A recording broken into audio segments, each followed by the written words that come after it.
And welcome to another episode of the SD4L show. I'm Justin Thind. I'm here with my co-host Matt Sheehan. And Matt, we have some positivity to talk about this time. Where would you like to begin? I'm almost emotional right now, JT. Here we are on a beautiful Sunday night, and it is a blend of two great things. The future, which is something that we've been looking forward to for a while here, as you know, we've been in Great this coaching rapper. search for sure, absolutely. March Madness every single time the tournament rolls around. You don't think I'm not Crazy. mean mugging whenever that's on? You're out of your mind.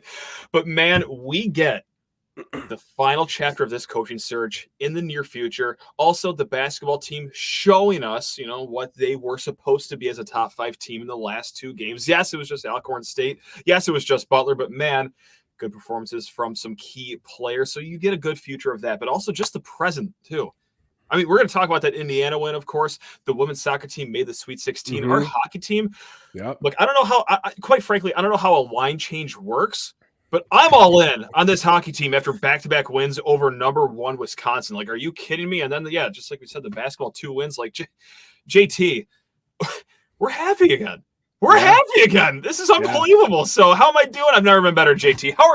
How are you doing? No one ever asks you how you're doing. I'm going to ask you right here, though. How are you doing? You doing okay? Honestly, man, not great. As I told you before the show, been trying to train my hair to go backwards. Hasn't been going well. Today, put on like a tight Nike skull cap. Not this one. This is just a headband. Put on a Nike skull cap after I got out of the shower. Try to push the hair back. About to record. He give me the 10-minute heads up. Take it off. 7 hair going this way. 28 hair going this way. 35 hair going this way. Try to put some product in there. Made it even worse. And here you are yelling at me to hurry up and get on and stop wasting your time. Yes. I'm just kidding, man. Cracking the whip over here. Yeah, that's right. Time's burning. Yeah. So just throw on a hoodie, put on this headband, and we'll see what the reviews say in the comments about how stupid of a look it is. But we got to do what we got to do, man. Everything I see in the video right now, just the hoodie and the headband, is probably worth more than my entire wardrobe combined. So it's fine. You're stunting. You're getting a fit off, as the kids say. So yeah, you're fine over there. You're just dandy. Come on. Yeah, I mean, I appreciate it. Yeah. I think at the end of the day, going to talk about, I think people would overlook the questionable wardrobe choices. But speaking of the content, Matt, we have, as you said, tons and tons of things to talk about here. I think we'll kind of just chronologically go in order, start with football, kind of maybe touch on the coaching search and the process of that, and then continue on to basketball tonight, the nice win over Alcorn State. Football-wise, Matt, coming into the game, what were your expectations? I guess, did you think Michigan State would win? If you thought they would lose, where do you think they would fall short in? I'll be very transparent.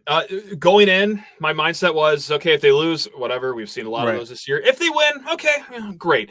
I did not think that anything would move me or dare I say inspire me on Saturday. But when it comes out that this team won a game, first of all, back against the wall, they're down 4 points going into the final drive. And then it comes out too that they had 45 scholarship players. What a game.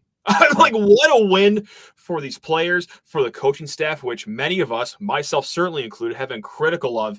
I don't care if you are traveling down the road to play a Division II team. I don't care if you're playing Ferris State. I don't care if you're going on the road to play Indiana. Very clearly not a good Big Ten team. I don't care where you're traveling. Anytime you hit a road with half the allotted scholarships almost that you have on a Division I football team, and you get a win, yeah, we are going to celebrate that. That is to be celebrated and really be impressed by. 45 scholarship players and even more go down during the game, and you still get the win. That is insanely impressive for Michigan State. I get it. It's just Indiana. It's just your 4th win. Yeah, exactly. This whole season has been a nightmare. The fact that these kids and the coaching staff rallied to get the rivalry trophy win with 45, I'll say it one more time, 45 scholarship players in the road. No, that's almost remarkable, actually. So that's my whole take on the game, just from a broad standpoint. For sure. And I think one thing that should be said, I know there aren't many things that you can compliment about Michigan State under the Mel Tucker era outside of facets of recruiting and then the 2021 season. But one thing that I think you have seen throughout the entire tenure is that this team doesn't ever give up. Now, No. you can go ahead and say they get destroyed from time to time, such as every time they play Ohio State, the Washington game this year, the Michigan game this year. But it's never to the point where, oh, they kind of keep it close and then a couple things don't go their way and then they fall off a cliff and guys aren't trying. Those games, consistent domination beginning to end. Other games, these guys never, they could be down a ton of points. They'll come in and they'll last drive of the game. Like even that Washington game, their only touchdown drive, the final drive of the game. And I think these kind of moments where you got 45 guys, you're probably not going to make a bowl. You still come out here and you go on the road, you win with 45 guys, like you said. Last year, the Illinois game. I think that was fresh off of the tunnel incident right after the Michigan game. They, in that game as well, had a couple drives where they had to play walk-on defensive linemen, just like they did this past game with offensive lineman Ben Nelson, a walk-on playing DT when Derek Harmon was out for a drive or two. So, like, these guys are coming out here just absolutely decimated and still playing like everything is on the line for them. Last year, you could have credited Mel Tucker. This year, you can credit Harlan Burnett. The position coaches in each room probably you can credit. So yeah, like as you said, like we have been, I would say fairly critical, like fairly as in justifiably critical about the staff, pretty much across the board. I think Jim Salgado has done a good job. I guess we won't know necessarily how it all would have fit together had they kind of had a good offense and the defense had a good time of possession that you kind of would expect out of them, and maybe the pass rush if it would have been there in some of these games. But at the end of the day, I think picking and choosing, some guys have done a good job. I don't think I've been a fan of kind of the rotation at offensive tackle with Coach Cap. And I don't like how maybe some of the guys have declined, like a JD Duplain. But I think the younger guys that do come in and play, the Ethan Boyds of the world, even the Kevin Wigginton's, I think Gino Vandermark has done a good job. The younger guys that he got, which I always thought were very underrated, they continue to impress me. So I guess on one hand, he might not be playing the right guys, which you'd think would be the easier of the two things.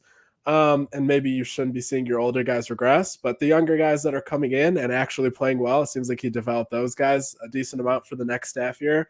So you're seeing some signs of future promise, like you said here. I don't know how many guys on this team are irreplaceable or above replacement level. Maybe you can go through and make a list. I kind of did that. The number was not as high as I thought it would be, actually. But at the end of the day, as a cohesive unit and as just a roster as a whole, it's not the cupboard's not bare here. It's definitely better than when Mel Tucker took over after Coach D left, especially just the body profiles and the size, offensive line, defensive line. They're going to have to replenish the linebacker room significantly into the defensive line room, maybe depending on who goes and comes back.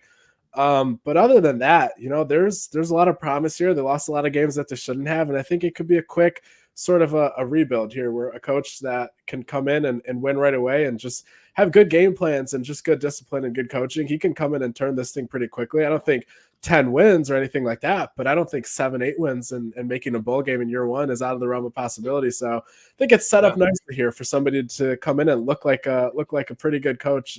I'm sure the coach would be good if that were to be the case, but not as bad as it looks. We've talked about foundation too, like why this is a desirable job for a head coach. Like, look, the sticker is still in the brand new football building. It is clear Michigan State does have a mark in NIL, of course. And then, well, look, they've already committed resources to top flight assistant pools. Like, this is one of the highest paid assistant coaching staffs in the country. But also the roster too. Like that, now you're seeing that, like, no, there are a foundation of players here that you can build around. With that said, is there any individual performance that really stuck out to you? Of course, we could play the hits. Like Michigan State, very obviously, this is not a hot take, does not win that game without Malik Carr.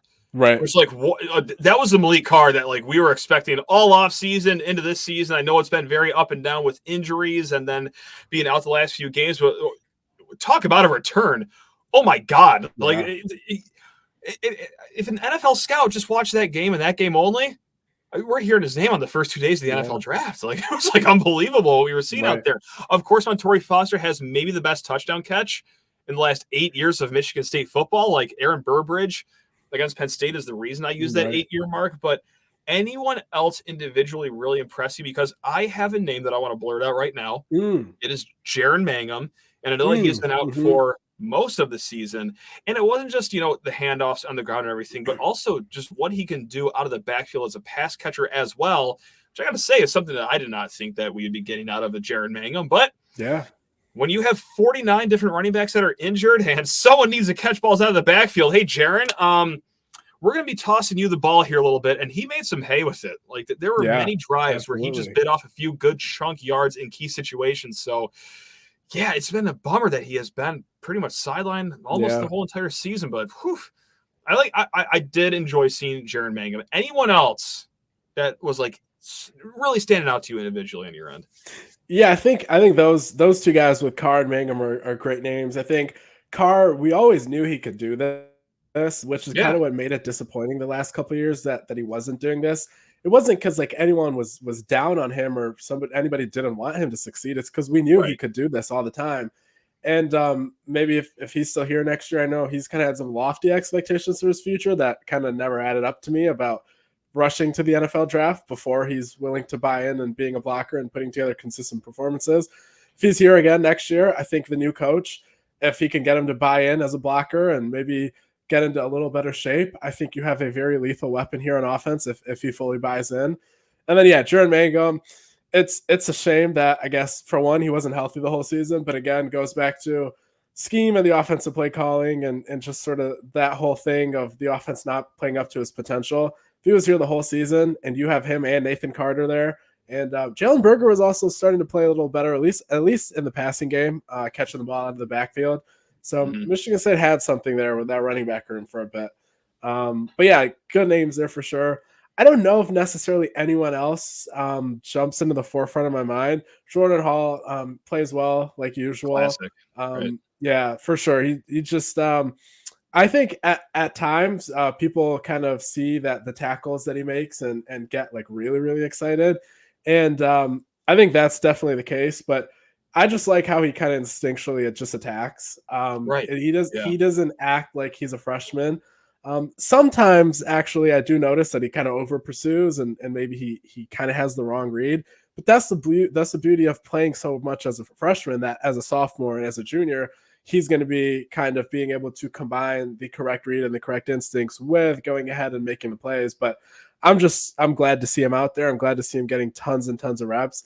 I think, well, it's not that I think I don't know who else would be, but I was going to say he's going to be the shoo-in at one of the starting linebacker spots next year. And then we'll see who they can get out of the portal and how the rest of that shakes out. But always good to see him in there.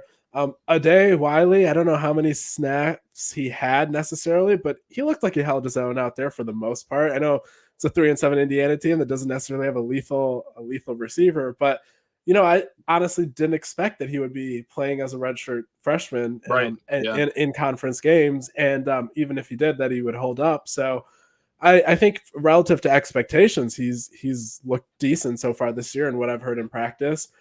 I'm trying to think of who else. I know Ethan Boyd has been pretty impressive, but I don't know necessarily. Yeah. I don't know necessarily how impressive he was last game. I think there were two plays that I saw that he kind of got beat, and then I wasn't paying too much attention to him live in the live broadcast. But he's been good throughout the year. Just good to see him continue to get reps. Katin Hauser, I think I've said this before, but I think he plays too much in structure. He plays in a way where he does what he's supposed to do a lot. And when you're playing with an offensive coordinator in a scheme that does not have a lot of creativity and where the route trees are not set up in a way to creatively get open, playing within structure isn't the best, but you also can't go ahead and say, hey, this 19-year-old redshirt freshman that has never started a game and finished a game without rotating quarterbacks until the Indiana game, go ahead and just play out of structure and do your own thing. Going back to middle school, he hasn't. In high school, early on as an underclassman at his high school in Nevada, he was kind of promoted from JV to varsity, and the coach wanted to rotate him with the varsity quarterback, even though he's better than him. Then at St. John Bosco, who's with Pierce Clarkson, who's now at Louisville. So since Pee Wee, he hasn't had the full reins of the starting quarterback job. until I guess the Ohio State game. I know they brought on the walk on Andrew Skofar. That's right. Yeah. So yeah, I guess you can count that though as him having the full reins. So it wasn't until that game really that he had the full reins. Rutgers, I guess too, but I guess in between that he kind of was rotating with Sam Levitt, who I think is very promising. But yeah, at the end of the day, I think you continue to see signs of growth from him. You're starting to see him be able to drive the ball downfield. That play to Malik Carr to win the game, that was a very impressive throw if you go back and watch, because he slid left out of the pocket and then he threw across his body on a rope 45 yards in the air downfield and hit Malik Carr in stride. That kind of throw, I hadn't seen that at Michigan State from him, but that's all he would do at St. John Bosco. I don't know how much of that is just like him playing in sub 50-degree weather for the first time in his life. But that's not not going to fly as an excuse at this level. But like in that Rutgers game, probably the first time he's been outside in an organized football event, I guess practice last year, but 34 degrees and pouring rain. I don't know about him, but I don't know if my hands would work. And but then there were a couple of games here where I think the Minnesota game wasn't too bad. Or actually, the Minnesota game was the coldest it's been at TCF Bank Stadium, right? It was the game after that. It's always 34 degrees in Minnesota. It doesn't matter what month it is. It's always 34. Right. So yeah, exactly. So I was thinking like I haven't seen the live arm I've seen from him at St. John Bosco so far at Michigan State this year. And I don't know whether to chalk that up to him just holding it back and he didn't want to overthrow guys, or if that was the weather. But I'm glad we kind of finally saw some of those instances here this past game. I think the next quarterback or the next coach, and I guess the next quarterback's coach in OC who takes over, I think they're going to have two guys here that let the best man win, and whoever wins, I think it's going to be a promising future here at quarterback for Michigan State. One thing I want to add about Katin Houser too, especially in that last drive, his pocket presence was very impressive. I mean, there were some times where, it was just 2 steps. You might not notice it live, but hey, if he doesn't take that, we're looking at a sack here. Right. And that obviously tanks the drive. So whether it was the Malik Carr pass, where I think he had good pocket presence in that one, or the plays leading up to that, that's impressive even for a redshirt freshman. Redshirt freshman. I want to reiterate that too. Redshirt freshman. Right. I know that it wasn't all daisies on Saturday, right? Like those interceptions, not great. Right. not ideal. He had a few passes that he sailed as well. Yeah. Still a young kid. I know that especially in today's age of college football, where, hey, even if a guy early on doesn't like where he's at, he just dumps in the portal immediately. Right. And if a guy doesn't succeed early, okay, everyone's out on him. And I'm guilty of this too. I mean, I overreact all the time, just like the rest of you do. But sometimes we have to remind ourselves, young kid, a lot of career left, redshirt freshman. So if this is the floor for Katin Houser, okay, this is a good experience. I'm glad you brought the temperature, because I just had to do a half-mile walk the other day. It was like 50 degrees. It was sunshine, beautiful. I still almost cried. All right, I'm not built for the cold weather whatsoever. I'm not even from Southern California. I'm from here, and I can't even do it. So, yeah, I think it's all relevant. Now, I am also glad, Justin, that you brought up Ben Nelson.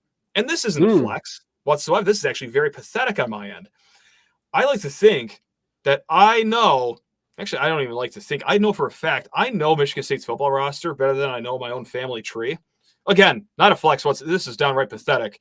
I haven't even heard of some of these guys that are playing lately. Like when Khalil Majid takes the field a few weeks ago, it's like, I thought I knew everyone on this team. Who is this guy? And then Ben Nelson takes the field at defensive line. It's like, hold on, was it a walk-on offensive lineman, and he's playing defensive line? It's like they're getting it done in the last 2 weeks with guys that like the common fan certainly has never heard of, and like even if you're a hardcore fan, you still may have never even heard of these people. So it's been, if not for nothing, it's been a good stretch here with 2 recent wins. All right, like I get it, guys. The season is not fun. All right, it's been a complete colossal disaster, except for these 2 games. And I got to say, I did not expect that we'd be talking about wins after that Nebraska game and this Indiana game.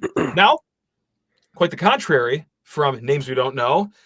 Justin, do we want to talk about names that we do know as it pertains to this coaching search? Because the folks over on my end at Spartans Illustrated, they were able to confirm 4 names that are going into their second round of interviews coming up. Those 4 names: Jonathan Smith, Jason Candle, Mike Elko, Jed Fish.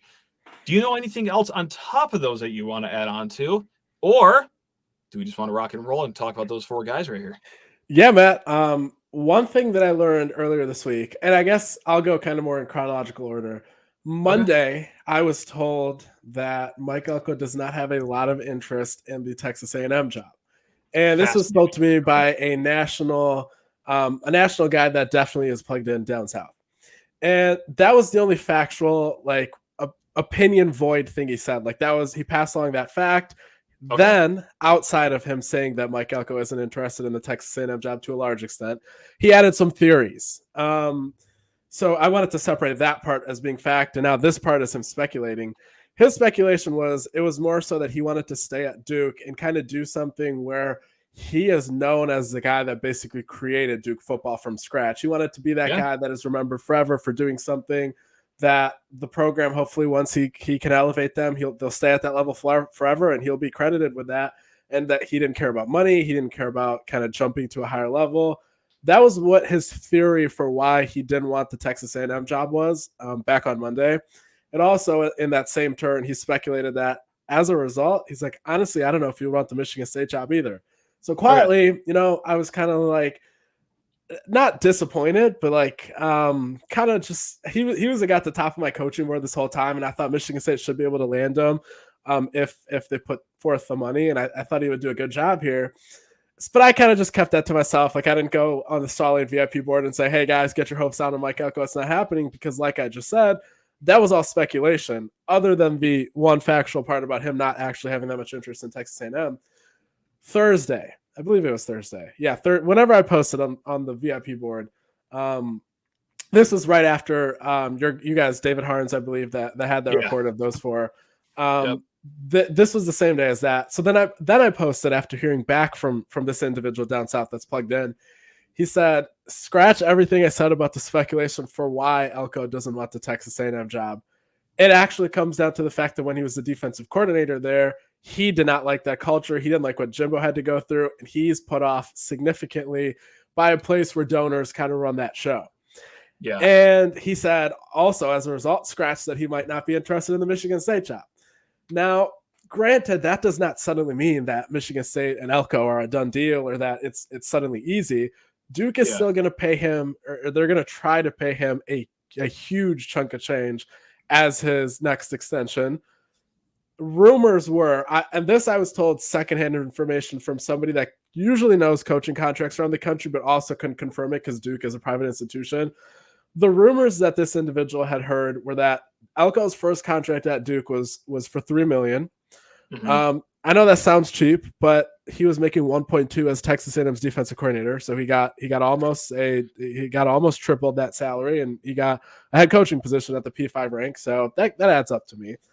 Then that his salary after the first 9-win season he had at Duke last season, that this past winter he was elevated to about anywhere from 5.75 to 6 million, anywhere in that range. Okay. So if those numbers are accurate, I would say that the numbers that Duke would probably put in front of Mike Elko this offseason would probably be in that 6.8 to 7.2 range. Now, Michigan State is not looking to go ahead and just light money on fire and just pay somebody 9 or 10 million because, frankly, nobody's worth that money in the current market. Dan Lanning, you could say is. Lane Kiffin, you probably could say is. But other than that, you probably shouldn't be paying anybody 10 million in this current market. Maybe a Kalen DeVore, but I know that I have some hesitancies with him. But any of these guys, they're not deserving of 10 million.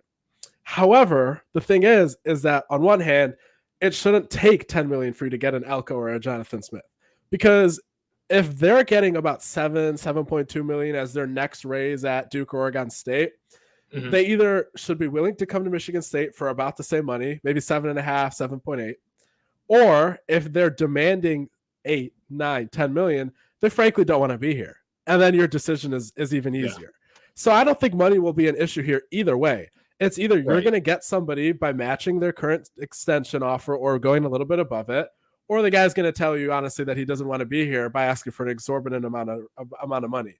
So I really don't see that money being an issue here in terms of getting it done. It's just does he want the job? So we'll see about that.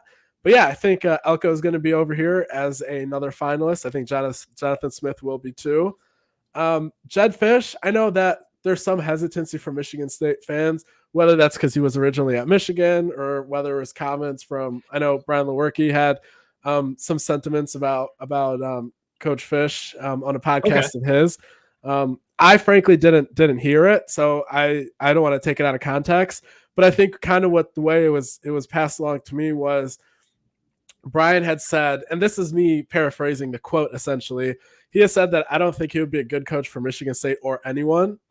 And if he was, I think he would leave right away. Couple of things with that. The or anyone part, I would argue, is definitely already invalid because he's already been a good coach for Arizona. Yeah. And then for the second part of that, where he says that I think he'd leave right away. Okay, maybe, but you know how good of a season you'd have to have at Michigan State for you to get pried away to go somewhere better? Right. And this then the other other thing, wrestle with. Right? Yeah, I wrestle with this too because he is nowhere that he's been for more than 3 years in his line, but also like he's being pulled away from offensive coordinator roles, passing game coordinator roles. Like very rarely is he at the top job of a head coach. Where right now at Arizona, where his contract's like $2.5 million. Okay, of course that he's looking to jump ship to go somewhere where the grand prize is, hey, in East Lansing, we're offering $6 or $7 million right now. But and here's the other thing too. We want him because he's doing so good at Arizona. So this is why me, as a meatball fan, I wrestle with the Jedd Fisch thing because yes, he does jump place to place. But shoot, okay, like if he jumps from Michigan State to the NFL after 3 years, it's not because he went 4-8, 4-8, 7, he's doing good things here. So it's like, well, maybe that's not a bad thing if he's just here for 3 years because that means he's gotten here, stabilized everything, and is out. Sorry, I just had to interrupt because I have been wrestling. I have been wrestling with this mentally the last few days with the Jedd Fisch thing, but I'm in for it. Why not? For sure. And this is also just a general topic that I kind of have a hardline stance on when it comes to any school, any position, where I was talking to somebody about the Penn State offensive coordinator opening, and they were saying, I don't know if Penn State should hire Sean Lewis because what if he just is looking to use Penn State to become a head coach? Well, that means he had a great offensive season for you guys. Awesome. After that. So I say always hire somebody that you think is a threat to go higher and better, because that means they have a lot of potential to do a lot of good in a short amount of time for you. And you're going to probably be at a better spot for your next hire than you are currently if you just hired someone that goes ahead and elevates your program and takes off. So again, like obviously is it preferred to get your next Mark D'Antonio? Sure. But at the end of the day, the number one priority is to win football games. Now, if you think you can get somebody like a Mike Elko who can do both, and he's going to be there for the long run, and he looks like he can win games, sure, that's why he's at the top of my list. Jonathan Smith, I think he'd probably be more of a stable choice as well. That's why he's above Jedd Fisch. But that doesn't disqualify anybody, in my opinion. And kind of the last thing on the Lewerke comments, Brian was the quarterback when I was at Michigan State. I have nothing but good things to say about him. Always was a big supporter of his, like him a lot. Here's the thing, though. Brian was the quarterback for the New England Patriots when Jedd Fisch was there for about 37 days. You don't really get to know a coach for 37 days and then kind of assess whether or not that coach is cut out for success long-term or not. And you especially don't if that coach is the one that had the hand in cutting you from the team. So I just kind of want to add that context of like I said, respect Brian Lewerke a ton. He did all he could to win at Michigan State. He had a great 2017 season that brought a lot of good memories for me. But I frankly don't put a lot of weight into that assessment at all. I'm a huge Brian fan. I mean, Justin, I'm starting to break out in hives actually right now. Do we do it? Do we mention them? Do we talk about him? I would cease and desist to mention his name. Here's how I'm going to shoehorn Urban Meyer's name into this conversation. All right, you ready for this? This is how I'm going to do it. Speculation. No inside. I want it to be very abruptly clear. I have no inside information. I'm not trying to be all cutesy like, oh, I know and you guys don't, but let me just wiggle my way in. No. I know nothing. All right. Coincidence? Interesting? Ironic? Or none of the above? that Matt Ishbia is sitting courtside at the Alcorn State-Michigan State game the same week where Michigan State is most likely going to make their college football hire. Is that interesting? And if it is interesting, is that because maybe there's even a percent chance that, hey, he's doing a last pitch, sales pitch to the select department for Urban Meyer? Or since, we do know he's hands off, this isn't like a billionaire donor where we see at other programs where it's like, no, you're going to do this or you're never seeing another penny of my money. That's not the guy that Matt Ishbia is. That is what is rumored to be what he is not. And also by practice too. It's very clear that so far everything is true so far about what we hear about him. Right. So is that did he just want to have some beers at Harper's today and he just ran across the Alcorn State game? Or is there actually something interesting to this where he wants to see the final steps of whoever the coaching hire is going to be? Or, hey, this is a guy that he's a go-getter, all right? He wants Kevin Durant. He got Kevin Durant. He wanted Bradley Beal. He got Bradley Beal. And, this is for the Phoenix Suns because he wanted to own a sports team. He got himself a damn sports team. This is a go-getter.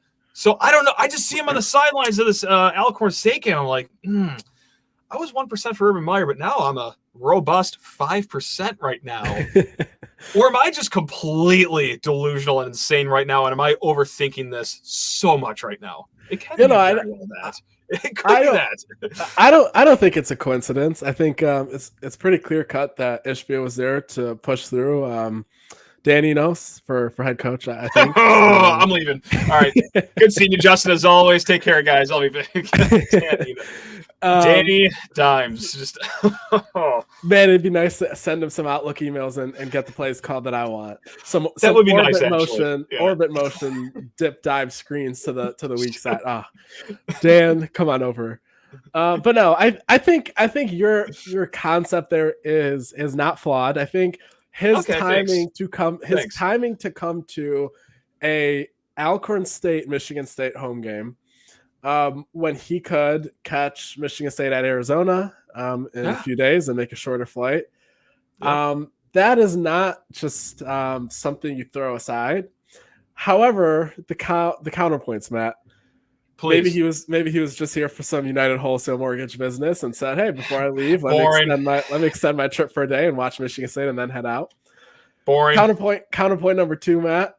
Or I guess not really a counterpoint, but I guess something that we don't know for sure. Okay. I know that Graham Couch said that Ishbia wants Urban Meyer, and I'm not disputing that. I think Graham wouldn't just say something that he doesn't have sourced well. The thing is, though, as you said about how hands-off he is with everything that is Michigan State related, Matt would be the first one to tell you that he probably doesn't know the too deep of Michigan State football. He takes pride in not being one of those SEC donors that are telling Mike Elko who to play at each of his positions and things of that nature. But at the end of the day, this is a guy that is hands off for the most part. So if he's going to go ahead and play these guys if he's going to go ahead and wait, Matt, do you still have me over there? I got you audio. Yeah. I'm hearing you crystal clear. Yeah. Just can't see your beautiful face, but that's okay. Camera. Yeah. Interesting. Yeah. Trying to figure out what happened here. But okay. I lost my train of thought because I was saying that, but okay. Sure. I think I accidentally unplugged the camera, but we're good back now. You'll see me here in a few minutes, but at the end of the day, sorry, I was rambling because I was just staring at a blank screen. But at the end of the day, Ishbia with MSU Sports, pretty hands off. I know, like you said, with the Kevin Durant and the Bradley Beal side of things, definitely a go-getter. But if he's over here not trying to meddle and he's not trying to put Michigan State in a position where they feel like he's trying to run the show, and I know that's something that Alan Haller is also sort of wary of, is having the perception where the last hire. I guess the hire wasn't made by the donors, but the extension was kind of pushed through by the donors. So with that being the case, this is not a place for Matt Ishbia to just come in and say, hire Urban Meyer, and I want it to happen, so you're going to make it happen. Because I just don't think that's who he is. And I think, unfortunately, for the people that want Urban Meyer, and as I've said, I'm not against the hire of Urban Meyer, I think it would be a good hire. Yeah. I think that Michigan State would only be able or willing to do this if Ishbia came in there and said, you're going to hire him no matter what, or you'll never see another penny from me again. And unfortunately, I don't think he's ever going to do that. So because of that, because I question his level of intensity with the Urban push or his level of commitment to it, that's why I don't really tie him to the Urban Meyer side of things. Even if it is true that he wants him or he's in favor of him, like Graham said, I think there's a huge difference between him wanting him and him trying to move mountains to make it happen. Because I honestly don't think he really does that for anything unless if Izzo were to say, Matt, I need this more than anything. Right. And I don't think Izzo's doing that with Urban Meyer here. Oh, you think Izzo's a little prideful? You think you know, I know. And the one thing I'll say about the Urban thing is like I don't think it is like this for many State fans, but I don't want it to get to a point where like, oh, MSU just didn't want Urban. Like, no, based on what at least I know, I'm sure you know a lot more, Justin, but like the package was there for him. Or maybe not even was. It is still there for him. Sometimes a guy just wants to enjoy his studio job, just enjoy his retirement, just enjoy his life. Like, look, this wasn't a thing of like, oh, Michigan State just didn't have enough for Urban. No, he asked a King's ransom. Michigan State brought that to him. Mm-hmm. So, sometimes a guy just says no. Like, other than kidnapping him, I don't know what else Michigan State could have done in their pursuit for Urban Meyer. So I know that the storylines will change here in the next few weeks, but it was there. But sometimes, like, the guy looks around and says, "Nah, I actually got a pretty good life just working the studio job once a Saturday. Maybe I do some interviews during the week." Like, it's a pretty great life he has right now, and I can understand why he doesn't want to get into this working 8 days a week, right, 50 hours every single day minimum lifestyle of college football. Yeah. So it's not a 0% chance. Like, there is a % chance, but like that's just where I want to leave off at right now. Yeah. I think if Michigan State somehow hired Urban Meyer, which I frankly don't think that there's really it'd be great any shot at happening. Probably not. Yeah. I would probably be at like the third most excited person behind Spiro and Chief. So like I don't understand where this notion comes from that like I don't want Urban Meyer here. Now I did say on the board that I had complicated feelings about his off the field scandals of course, me not caring as much about a lot of them, but then the Zach Smith one kind of is pretty bad. That's damning. Yeah. Right. So, but putting that side of it aside, I think that my general stance on Urban Meyer is that he's too good of a coach for you to not try it. What I mean by that is I'm not necessarily convinced that he can win a national championship here. I don't really know if anybody can, but that's a different discussion. But my thing is, let's say somehow, some way, this is finally the one tenure that he fails at, right? Let's say he flames out, doesn't even win 9 games. I would rather try than not try. Yeah, so right. that part's pretty clear cut to me is I don't know how much he's going to succeed. That's where I might differ with somebody like Spiro or Chief, where I might not agree that, oh, he comes in, he wins right away. But I would absolutely try with Urban than with a lot of these other coaches. Mm-hmm. However, that has nothing to do with my belief on the likelihood of him getting hired. And if I believe that it's not very likely, tearing down a Lance Leipold or a Mike Elko or somebody else isn't making Urban more likely. And there's absolutely nobody arguing that they shouldn't hire Urban over Mike Elko. It has nothing to do with what people want. It has to simply do with likelihood. So that's why I'm just completely over the Urban discourse. And I think it's gone way too far. And that's coming from somebody that doesn't even really have anything against the hire. And as I just said, I'd be one of the more excited people if it were to happen. And that's really all I have to say about the Urban thing at this point. Urban aside, the coaching search, I think, is going as well as it possibly. Am I lagging behind with you, Matt? What was that? Sorry. Oh no, am I laggy? No, sorry. I said I don't know if we're lagging behind or not. Oh, are we good now? I don't know. Are we good now? You tell me. Oh, okay. Hold on. Talk.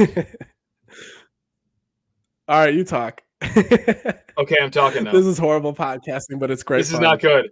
This is not good. Okay. Are we on the same page at all? I can't tell if you're 10 seconds behind or if we're doing fine. I can't tell right now. All right, what about now? I think your mouth is moving exactly when you're talking now. Okay. No. Are we hitting our stride? No, we're not. No. Well, we are about 40 minutes deep, man. The only other thing I wanted to talk about was the Jonathan Smith performance last night. I'll just kind of run through it really quickly. We'll talk about hoops, I guess, before the Arizona game. We did want to talk about that as well, but I'm not going to have people listen on the technical difficulties and make it go too long. But just touching on Jonathan Smith here, he had his team down 22-10 coming out of halftime against Washington, undefeated college football playoff contender. Right out of the halftime, DJU interception, down 22-10, DJU pick. All hope could have been seen as lost at that point, playing against a team such as that. What Oregon State did after that was they went ahead and gave up 0 yards after the interception, forced a field goal. Then they went ahead and went on a 16-play, 10-minute touchdown drive all the way down the field, 75 yards. Then Washington gets the ball. They hold them to -8 yards and force a 3-and-out. Oregon State gets the ball. They drive for a field goal. Oregon State kicks off.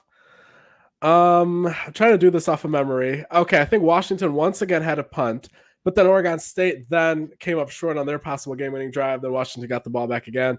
Anyway, they ended the game on a score. They held Washington to a scoreless second half, and they ended the game on a 10-0 scoring run. Yep, lost 22-20, I believe. So at the end of the day, Matt, like I know there's no moral victories, but just the culture, the grittiness, the hard-nosed nature of that team, that is what coaches strive for when they say, I have a hard-nosed, blue-collar, bring your lunch bill to work program. That is exactly what Oregon State football is to me. They do have a really good running back.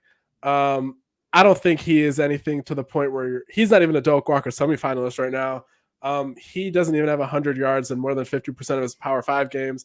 So, again, great running back, but it's not one of those generational talents that undermines anything that Jonathan Smith or the rest of the team has done. But at the end of the day, that's a good-looking football team, Matt. That's a good team. That's a good coach. I know I'm lagging behind, so I don't know if you talked about Jonathan Smith yet, but I think he'd be a great candidate for John. John. Like, look, I've been talking up and down Jonathan Smith like last few weeks here. Like, what he has done in Corvallis, Oregon, is almost miracle working out there. Like, what he has done should be put in the New Testament of the Bible. Like, you just don't have teams like this in Corvallis, Oregon, back-to-back seasons, especially. Like, this isn't flash in the pan. You could see the growth from when he took this program over to where they are now, of how he built this Beavers program. So, yes, I know that's a West Coast guy.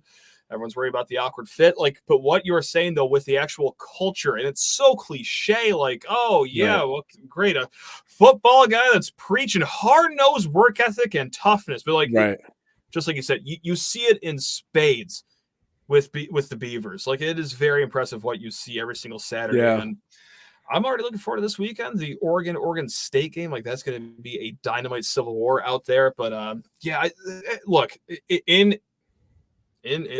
closure here on my end, Michigan State in the coaching search is in a good spot. And like, look, I would tell you guys if I thought otherwise. Like, if this came down to like Pat Narduzzi, Pat Shermer, and like, you know, just I wouldn't be smiling right now. I'd be a little peeved, if you will, Justin. I don't like being peeved, but no, this is fine. This is great. Like, in this market, these are some of the top names that you could have in your finalist list. It's all good, baby. It's all good. Yeah. I think if Michigan State can get one of Elko Smith or maybe a Jetfish, Lance Leipold, I don't think it's going to happen. He'd be amazing. But I'd be fine. I'd be fine with it. Yeah, I'd be way more than fine. I'd be very happy with it. But I don't know. He's 60 years old when he takes the sideline next year, which not listing that as a negative. I'm saying that kind of makes it not as worth it for him to go ahead and take on his third rebuild, move his family, his son. I think I've said this in previous episodes. He's, I think a sophomore in Lawrence. He's just not in a point in his life where he's going to be motivated. But I guess he might be looking for one final bag and cash out and get out. But I don't think that's what he's like. Yeah, that's true. That's true. Right. Now that the Bill Self deal is done, I have heard that the second that pen hit ink, or that pen hit paper, I should say, that they immediately got after that negotiation, and he's going to get a lot of money. So I don't know. I just don't think that's going to happen. That's the reason I haven't been bringing up his name. If people are curious, it's not that I've gone cold on him, and big fan of his still. But yeah, I think if they can get one of these three guys, program's going to be in a good spot. And as people worry about like Mississippi State opening up and UCLA possibly opening up, which it might not, but it should, in my opinion. But that's a topic for another day. These jobs opening up don't really matter. Not because like there might not be overlap with candidates, because UCLA, if it opens up, they might want Jonathan Smith. But it's that there's really nothing, right? Yeah, but there's nothing they could have done about it. That's why I'm saying it doesn't matter, because let's say it, in fantasy land, right? Like that Elko goes to Texas A&M, which I guess not fantasy land. That's feasible. Maybe if they give them more than enough money, and then guarantees that they won't interfere, and maybe they can swing it back in their favor. But right now it doesn't look like that. But let's say that happens, right? What was Michigan State to do in the meantime? Let's even say that it's not about money, and Michigan State, if they get outbid by $5 million for Elko, and that's not even the part of it that hurts, and it's just the timing of it, right? Michigan State wasn't going to get Mike Elko to leave 3 weeks ago. The vacancy opening up at Michigan State back in September didn't mean anything. You couldn't, you weren't able to hire a coach back then. All you got to do was have a way longer background period. So if you hire a coach now that has skeletons in the closet that you don't find out for 2 years, then you can go ahead and say Michigan State squandered the timing that they had. But really, in terms of hiring a coach before someone else hires him, your early start had no relevance to that whatsoever. Someone's going to get taken from your candidate pool elsewhere. There was nothing that they could have done about that, because you were not going to get the coach to leave his program 3 weeks ago. I guarantee it. Let's say hypothetically a coach did leave their program 3 weeks ago, at the end of October to come here to Michigan State. Is that a guy you even want? No. Well, you talk about an unreliable guy, a guy that is ready to jump ship whenever. Like, even if we are in this fantasy land where things don't make sense, a guy did leave. That's not a guy I want. No. So it was never going to happen that way. And I think most fans understand that. Yes, they're but God, it doesn't not annoy me when I see sometimes like, oh, see, this is why it hurt that we sat on this for 7 weeks. It's like, just join us in the real world. Like, no one was going to leave until like Thanksgiving week at the earliest. So it's drives me up a wall. Hey, again, the majority of state fans, like, they know what's going on. They know how the process works, but it's just that vocal minority that has no idea how the real life actually works. That's driving me up a GD wall right now, Justin. But hey, it's okay. It's a happy weekend. I'm in a good mood right now. It's okay. Yeah. It's all good. I think at the end of the day, there should be a new coach here in the next week or so. You'd like to think.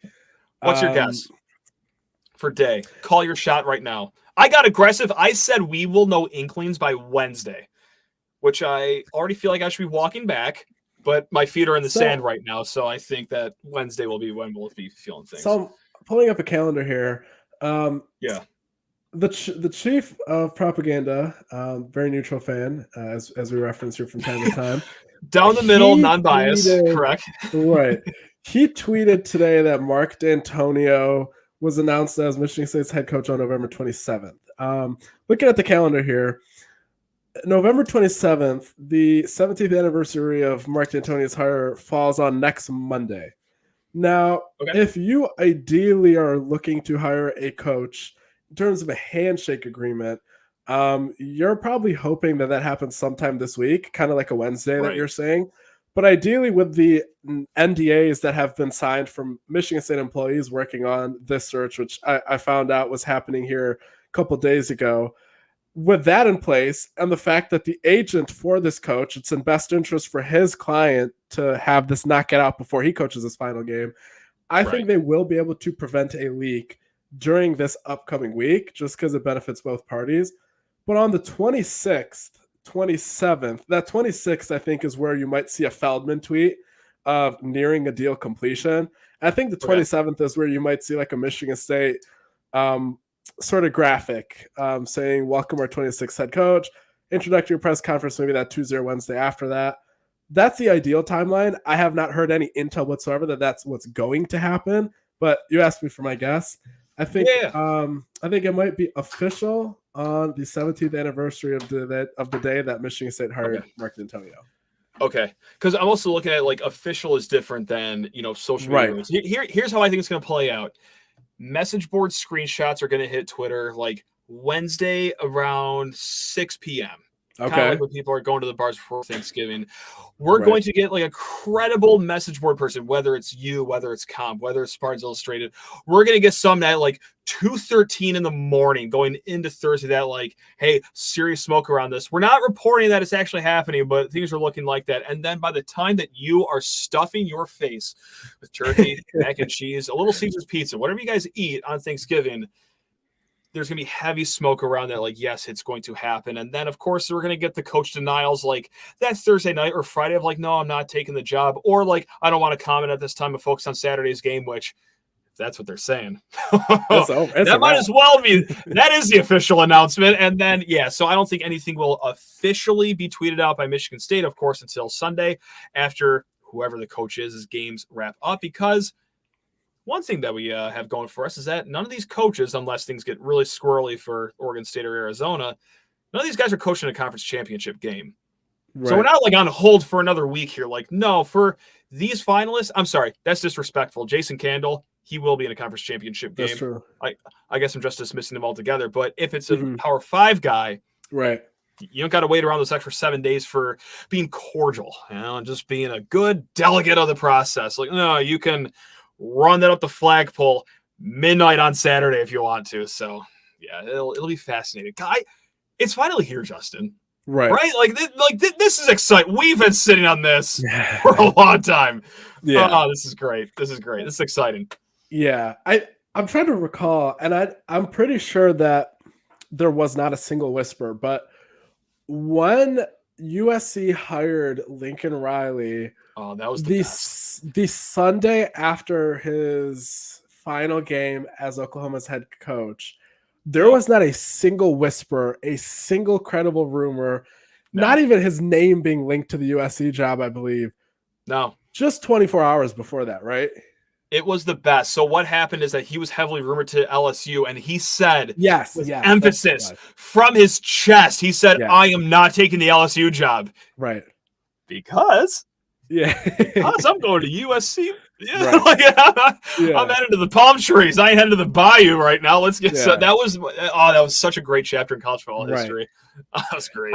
I think if Alan Haller can have his way, that is the exact way that this would play out, where Elko or Jonathan Smith, there's not a whisper, there's not anybody asking them about it beyond kind of what they're already asking about. Have you interviewed?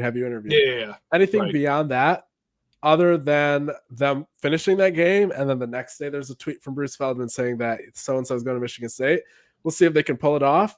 They've done a great job of not having any leaks so far. We'll see if the agents, many of who are just making stuff up, no disrespect to a ball coach out there on the East Coast, but that's the game. The game is the game. That's true. I mean, I'd be doing the same if I was Tony Elliott or Manny Diaz's agents. But sure. Oh, anyway, But I think we'll see what happens. But I'm fairly confident that these guys are going to keep this buttoned up better than I think, better than we may think. So we'll see. We'll see how this plays out. Man, I'm just so vulnerable this week too. I'm really doing like a self-inspection of my mind right now. Like if Twitter user like Go Green 69 420 just tweets out like, "Hey, Jonathan Smith announced the next 24 hours," I'm gonna believe it. I'm gonna go for it. I'm gonna be like, "Hey, that guy knows something probably." Like, surely I'm gonna just take his word for anything. Like, God, this is just exciting. I gotta say, like, too, This sounds crazy. I'm excited for Friday game too at Ford Field. Like it's gonna be. I agree. I totally agree. Oh, it's gonna be a hoot and a half. And like I'm a little scared because like I don't think it's any secret that like I fancy myself a few drinks every once in a while. Like I go by Fireball Somali on Twitter for God's sakes. But guys, I'm a little washed. Like the last 2 months of my life, I really have not been drinking whatsoever. Like since my kid has come, I had a beer tonight. It took me like 2 hours to finish it. Justin, I fear on Friday, like if I have 2 shots and 2 beers, I will be sent to the shadow realm on Friday. Like I am the opposite of conditioned for this Friday. So God, I'm excited, But I'm also a little scared about what to expect because I know I'm going to have a tall boy Miller Lite. I might even have 2, and that's after tailgate. And Matt, when this game is 6-3 at halftime, you're gonna need it. Oh, and I know I will. I'm like, no, I don't need a third White Claw this game. And then next thing you know, I'll be cracking it open, and then I won't know how I got home that night. Like it's gonna be nuts. Yeah. Oh God, I'm so scared. But man, it's gonna be great just to be with Spartan Nation of Metro Detroit in a climate-controlled building. Yes. I know this is a sticking point with State fans, the whole Ford Field or Spartan Stadium thing, but I'm sorry, I'm a little excited for this Ford Field game. But I agree. I think first of all, the kids love it. The kids get to play in an NFL stadium. This game is gonna be ugly. Penn State's defense is as advertised. I know they're great. I know they got shredded by Michigan last year in Ann Arbor. Where that kind of inside zone just decimated them for just yard after yard and all game long. But other than that, last year, Marvin Harrison Jr. by himself beat Manny Diaz's defense. This year, Marvin Harrison Jr. himself beat Manny Diaz's defense. And his defense held its own against Michigan this season, unlike last season, where, they ran it 32 times at the end of the game, but it wasn't for a high yards per carry average.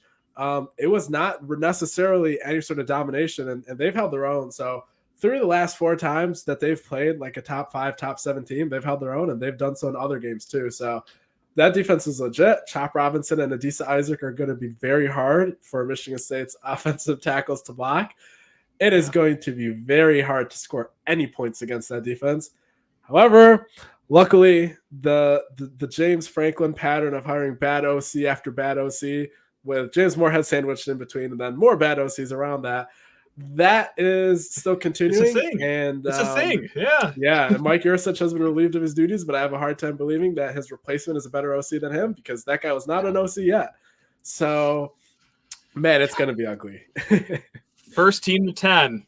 Yeah. All the glory. That's right. Yeah. It might be the case. I can't wait. Yeah. I can't wait. If either team scores 13 points by the second quarter, Matt, you might as well leave because you already know who won. Just pack it up and then go home and tell the kids all about it. Yeah, I can't wait to get back there. I'm excited to be a State fan again. And it's not like I ever withered or like, I'm not watching this team anymore. Just like all you watching and listening right now at minute number 58 of the Michigan State podcast, you are very likely the same, but you'd be lying to yourself if you said that you didn't have an extra pep in your step this week because it's been a nice 72-hour stretch for us State fans going back to last Friday with the hockey games, basketball games. Just the last point about that. Some of these hires that Haller has made in these sports across the board, they've been good hires. Very good hires. Fine. That doesn't mean that he might not get this hire wrong, but one thing's for sure is that on today's date, he is more than qualified to make this hire. You look at even Adam Nightingale, and you can say pretty accurately that a lot of that was just, the hockey community telling him, hey, Nightingale's the guy. But that's a skill. Mm-hmm. That is a skill to lean on people that may have more knowledge on the facet of whatever you're working on. And just saying, I think that I agree. I've looked at it with my own set of eyes, and I see what you guys see, and let's do it. Whereas he easily could have said, let me do my job. I'm not going to let you guys influence me and go in a different way.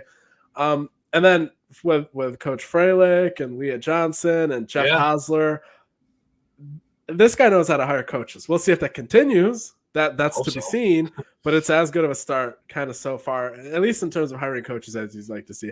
NIL might need to be fine-tuned a little bit, but I think hiring coaches, I think Haller so far has kind of had the Midas touch. Well, happy, most likely, end of the coaching search week, everyone. We finally made it. We're here. JT, this has been a beautiful chat. I like how beforehand we texted each other being like, we'll be a little short today. Yeah. We're just coming up in an hour, and we didn't even talk about basketball whatsoever. That'll come later this week. For sure. Appreciate everyone for tuning in. As I always say, you guys do a great job with the comments and the likes, but the subscriber numbers, guys, do not add up with the view count. So if you're watching this, please go ahead and hit subscribe. We've done a good job of not kind of polluting the feed with short clips and multiple videos so that you guys wouldn't have tons of notifications, so that if you subscribe, you're only getting new full episodes. So we've done that for you guys to be more susceptible to subscribing. So please go ahead and do that. We'd really appreciate it. And thanks as always for listening. I'm Justin Thind. That's Matt Sheehan, and we will see you here soon. I'll see you all at Ford Field. I'll see every single one of you at Ford Field. Let's go. Let's go. If you're a conscious. All right, guys. Let's see.